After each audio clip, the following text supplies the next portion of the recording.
kembali unboxing dan cukup banyak paket yang saya terima beberapa hari terakhir ini ya.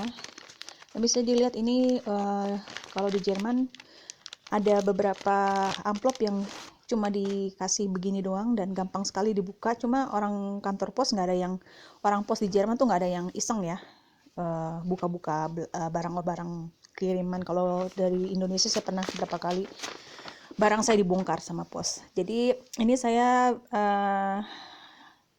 ada baju terusan, dan tadi yang sebelumnya adalah sweater merek Esprit, dan bahannya bagus sekali, bahan alami ya, natur. Dan ini harganya memang lumayan ya kalau yang terusan ini. Tapi untuk kualitasnya sebanding lah, tetap jauh kalau dibandingkan beli baru ya. Semua ini adalah barang-barang pre-loved yang bekas gitu ya, tapi kondisinya masih sangat-sangat bagus. Dan kenapa saya harus banyak sekali, namanya juga sebagai pengobat rasa jenuh ya, karena kita kalau mau belanja di Jerman tuh mau masuk toko harus tes dulu, harus menunjukkan hasil tes COVID yang negatif, dan selain itu juga harus bikin perjanjian dulu lewat internet.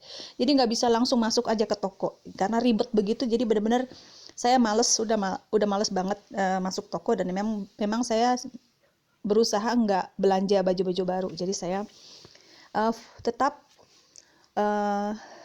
lebih suka belanja barang-barang bekas ya. Yang saya fokuskan adalah kualitas dan juga bahan ya, karena semua ini bahannya sangat-sangat bagus ya, bahan yang sangat berkualitas, bahan alami dan ramah lingkungan ya. Jadi itu jadi prioritas saya ya, karena kalau mungkin beli baru harganya memang untuk bahan yang berkualitas kayak begini lumayan mahal ya. Tapi sebenarnya kalau saya total ya, selama saya belanja online begini, memang biarpun kebanyakan harganya 1 euro ditambah biaya pengiriman, mungkin satu barang itu bisa sampai 3-5 euro ya. Tapi karena saya belinya dalam jumlah banyak, cukup banyak, kalau di total tetap banyak ya. Saya kemarin sempat ngitung, mungkin 1 bulan gaji saya bisa habis gitu ya. Jadi lumayan memang, tapi bisa bayangkan kalau seandainya semua ini saya beli baru. Untuk satu tank top aja ya, kalau saya lihat di YouTuber lain, mereka keluarkan dana untuk satu atasan gitu ya, tank top yang mini gitu kan, yang kecil, yang bukannya sweater gitu ya. Kalau sweater mungkin lebih mahal. Tapi satu itu bisa harganya 30 euro. Jadi memang untuk saya bisa jauh lebih hemat, karena saya selain beli bekas juga sangat-sangat murah. Saya selalu cari lelang ya yang harganya cuma 1 euro, dan itu saya belajar trik gitu ya untuk mendapatkan barang bagus dan harga semurah-murahnya. Itu saya cari khusus lelang yang waktunya sudah hampir habis gitu. Jadi beberapa detik sebelum ketok palu, sebelum waktu habis, itu saya keluarkan penawaran gitu. Jadi saya belajar dari pengalaman saya yang berapa kali saya cuma nawar 1 euro.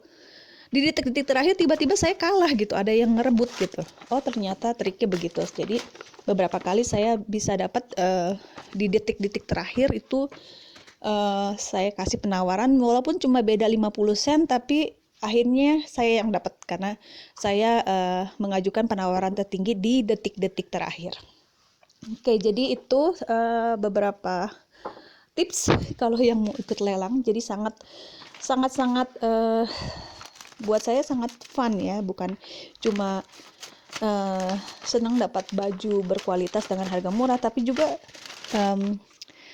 ada adrenalin gitu ya, ada kesenangan tersendiri kalau kita ikut lelang gitu. Jadi kayak lomba gitu ya, berlomba-lomba gitu, dan deg-degan gitu menunggu detik-detik terakhir itu, kadang-kadang deg-degan gitu, kayak ikut game gitu ya.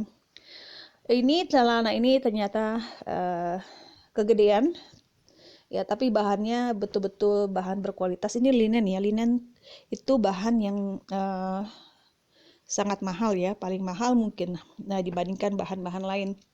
Cuma kalau kegedean ya udah nggak apa-apa, saya kasih teman saya, atau saya permak, atau saya akalin supaya saya tetap bisa pakai, dan ada tempat untuk ikat pinggang, jadi mungkin saya masih bisa, walaupun sedikit oversize. Suami saya nggak suka kalau saya pakai celana yang agak gombrong gitu ya. Saya sih suka karena saya sangat mengutamakan kenyamanan ya.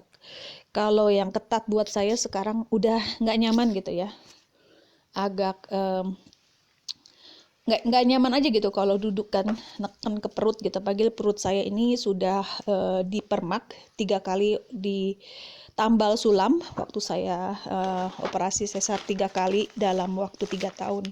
Jadi ya saya sangat-sangat berusaha untuk cari bahan atau untuk bawahan yang karet gitu, karena selain sangat praktis, nyaman, dan juga kalau ukuran kita bertambah ya, artinya berat badan kita turun naik gitu kan. Kalau dengan pinggangnya karet kan bisa tetap kepake gitu. Beda kalau yang udah pakai kancing gitu bener-bener, atau serating itu bener-bener ngepas. Kalau udah ukuran S ya udah gitu, begitu nambah berat badan ukurannya naik, jadi nggak bisa dipakai lagi. Dan saya belajar dari pengalaman ini bahwa kadang-kadang kita nggak bisa lagi mempertahankan sesuatu yang sudah nggak cocok lagi, udah nggak pas lagi sama kita. Kadang-kadang sayang gitu ya. Saya juga beberapa tahun, mungkin cukup lama, puluhan tahun menyimpan baju-baju yang masih saya pikir bisa pakai gitu. Ada baju yang 20 tahun lalu saya masih pertahankan, padahal udah 20 tahun dan udah gak sesuai lagi buat saya. Cuma saya pikir masih bisa gitu, mungkin satu saat saya masih bisa pakai gitu. Ternyata ada kalanya kita harus rela untuk melepaskan sesuatu yang udah gak cocok lagi buat kita ya, dan membuka kesempatan untuk hal-hal baru atau barang-barang baru yang lebih sesuai dengan kita. Jadi ini prinsip hidup juga ya buat kita yang mungkin harus belajar melepaskan hal-hal atau orang-orang yang sudah tidak lagi cocok dengan gaya hidup kita sekarang. Ada kalanya kita harus belajar melepaskan semua itu dan membuka hati kita untuk sesuatu yang baru, yang ya lebih cocok aja dengan kita sekarang. Karena kita ini sebagai pribadi juga terus berubah. Ya, kita bukan kita yang dulu gitu. Ya, saya juga beda sekali sama saya 10-20 tahun yang lalu. Saya sudah jadi pribadi yang berbeda karena saya dibentuk oleh pengalaman hidup dan juga lingkungan sekitar saya. Saya menjadi saya yang sekarang, bukan saya yang dulu.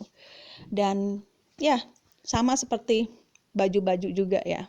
Yang saya sekarang pakai bukan lagi baju-baju yang dulu karena udah nggak muat lagi. Jadi saya harus belajar juga bisa menerima bahwa ya udah, menerima kenyataan bahwa saya tidak sekecil dulu lagi. Ya, ini ikat pinggang yang saya beli juga, bahannya saya nggak tahu apa, tapi ya modelnya simple. Jadi buat celana atau rok yang agak kedodoran bisa diakalin pakai ikat pinggang. Oke, saya juga buka lagi kiriman yang lain. Ini ada yang ngirimnya tuh betul-betul rapih ya, jadi dia pakai kertas lagi di dalamnya. Nah, celana-celana kayak gini, celana-celana bahan sebenarnya ya bener-bener ngepas ya kalau sekarang. Jadi kayak model-model begini karena nggak pakai karet kan, tetap ya harus lebih gede supaya saya bisa akalin pakai ikat pinggang. Tapi kalau yang nggak ada buat ikat pinggangnya ya susah, harus bener-bener ngepas banget sama ukuran saya. Biasanya saya ngukur celana pakai ini ya, pakai lengan ya. Mungkin biasa ya kalau kita mau beli baju atau celana untuk ukuran pinggang, kita ngapasinnya kan kalau nggak mau dicobain gitu ya pakai siku ya, dan biasanya memang bener ya, tapi mungkin tergantung juga kali ya. Ada beberapa yang di siku saya pas tapi ternyata dipakai nggak pas karena mungkin di pinggang masuk tapi di bagian pinggul dan belakang atau paha itu udah beda lagi ya ukurannya. Kadang-kadang begitu ya. Jadi yang paling praktis memang kayak rok-rok begini ya. Rok yang ini cukup bermerek ya. Jadi pinggangnya karet. Ya, gampang masuk dan gak harus pusing sama ukuran. Ini saya beli buat anak saya nih, celana celana jeans yang ya celana panjang karena dia minta dipesenin juga. Tapi anak saya udah ngomel-ngomel, dia bilang kalau pesen tuh dia harus lihat juga gitu, karena kadang-kadang barang datang nggak sesuai sama seleranya dia, karena anak saya juga udah mulai besar, jadi dia udah punya selera sendiri, dan kadang-kadang yang saya pikir oh ya nanti baju-baju saya bisa dia pakai, ternyata mungkin nggak sesuai sama seleranya dia, dan itu juga saya harus bisa menerima gitu bahwa seleranya dia nggak seperti yang saya harapkan atau nggak sama selera saya, dan baju yang selama ini saya simpan-simpan buat dia ternyata dia nggak mau pakai. Dan kalau udah begitu saya harus ikhlas, harus rela membuang ya, karena saya udah janji kalau misalnya anak saya nggak mau dan di saya juga udah nggak muat lagi, mau nggak mau saya harus rela membuang atau melepaskan baju-baju saya yang saya peruntukkan sebenarnya buat anak saya ya, karena saya pikir udah sama nih ukurannya nih, dia bisa pakai juga baju-baju bekas saya. Ternyata beda selera ya. Ini juga baju yang bahannya bahan linen. Saya nggak tahu baru atau enggak, tapi kadang-kadang orang beli baju terus mereka cuma pakai 1-2 kali ya, bener-bener 1 atau 2 kali. Ada yang malah bener-bener cuma dicobain doang gitu, udah gitu mereka pikir nggak cocok, akhirnya mereka jual lagi dengan harga jauh di bawah harga belinya. Dan ini salah satunya kayaknya ya, ini baju yang bahannya tuh bener-bener serat asli linen ya, dan ukurannya sebenarnya ukuran saya sekarang, tapi entah kenapa mungkin ada baju-baju yang modelnya oversize, jadi walaupun ukuran sebenarnya kita, tapi jatuhnya tuh jadi kayak gede banget gitu. Ini salah satunya. Cuma saya emang lagi seneng sama model-model yang gombrong oversize, jadi ya itu selera saya yang baru gitu ya. Kalau dulu mungkin saya masih ngikutin banget ya sama keinginan suami saya untuk pakai baju yang ketat-ketat gitu ya. Tapi sekarang saya menyesuaikan, nggak mungkin lagi gitu, walaupun saya berusaha gitu ya untuk tetap mempertahankan gitu figur, karena laki-laki tuh pengennya kan lihat figur perempuan tuh figur feminim gitu, ada bentuk gitu ya. Jadi ya begitu, jadi kadang-kadang saya sukanya yang gombrong, yang nggak ada figur gitu ya, bener-bener nggak ngebentuk badan, tapi namanya tanggung jawab istri juga harus ngikutin kemauan suami, tapi kita carilah jalan tengahnya yang nyaman kita pakainya, tapi juga yang enak dilihat sama suami kita ya. Dan juga saya berusaha untuk menyesuaikan dengan musim ya, karena kalau musim panas ya saya harus pakai bahan yang menyerap keringat, yang lebih tipis, yang tangan pendek gitu ya, karena di Jerman suhunya kan selalu berubah-ubah ya. Oke, sampai di sini mungkin video saya lumayan panjang hari ini, dan ada beberapa yang mungkin saya harus potong, dan mohon maaf sekali untuk kualitas yang kurang bagus, karena ini mungkin pencahayaannya dan juga kualitas kameranya sangat-sangat rendah, jadi nggak maksimal kayaknya ya pengambilan gambarnya. Dan konten saya ini juga saya bikin untuk pengganti vlog saya yang selama ini saya sering kali bikin vlog di mobil. Sekarang akhir-akhir ini saya agak susah karena nggak ada alat buat naro HP di mobil gitu, jadi saya belum beli lagi, dan saya agak males juga karena akhir-akhir ini saya pulang pergi itu nggak kemana-mana lagi gitu, cuma pulang pergi secepat-cepatnya, dan kerjaan saya akhir-akhir ini bener-bener banyak memakan tenaga karena saya harus gantiin teman-teman saya yang sakit. Jadi saya pontang-panting lari sana lari sini untuk nutupin kerjaan teman-teman saya dan juga untuk melakukan tanggung jawab saya sebagai ibu rumah tangga. Jadi lumayan keteteran. Walaupun begitu saya tetap berusaha untuk punya waktu untuk menyenangkan diri sendiri ya, karena saya tahu kalau saya nggak berusaha untuk menyenangkan atau ambil waktu untuk diri saya sendiri, untuk melakukan hal-hal yang saya senangin, saya jatuhnya bakal stres gitu ya, bakalan namanya nggak seimbang gitu ya. Jadi benar-benar kita perlu seimbang antara kerja dan bersenang-senang ya, play hard, work hard gitu ya, benar-benar harus kita cari keseimbangan ya. Jangan lupa istirahat, jangan lupa bersenang-senang. Kalau kita udah benar-benar maksimal kerja keras, pontang-panting, lari sana lari sini untuk menyelesaikan tugas dan tanggung jawab kita. Semoga video ini bisa menghibur dan juga bisa bermanfaat ya. Ini ada buku juga yang saya beli untuk dibaca-baca sama anak-anak saya, dan harganya juga €1, dan ya mudah-mudahan aja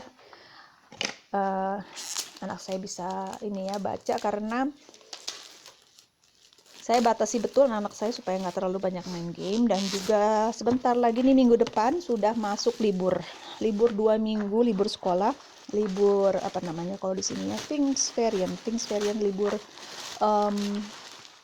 kenaikan Isa Al-Masih, atau turunnya Roh Kudus ya. Pokoknya ya libur itu 2 minggu, dan kita kayaknya nggak bisa kemana-mana, masih ditutup. Restoran juga, kafe juga ditutup. Jadi betul-betul bete kita di rumah selama liburan, nggak bisa kemana-mana juga, paspor saya juga habis. Jadi ya salah satu cara untuk menghibur diri adalah dengan belanja online, dengan unboxing ya. Jadi itulah salah satu cara saya untuk menghilangkan kejenuhan.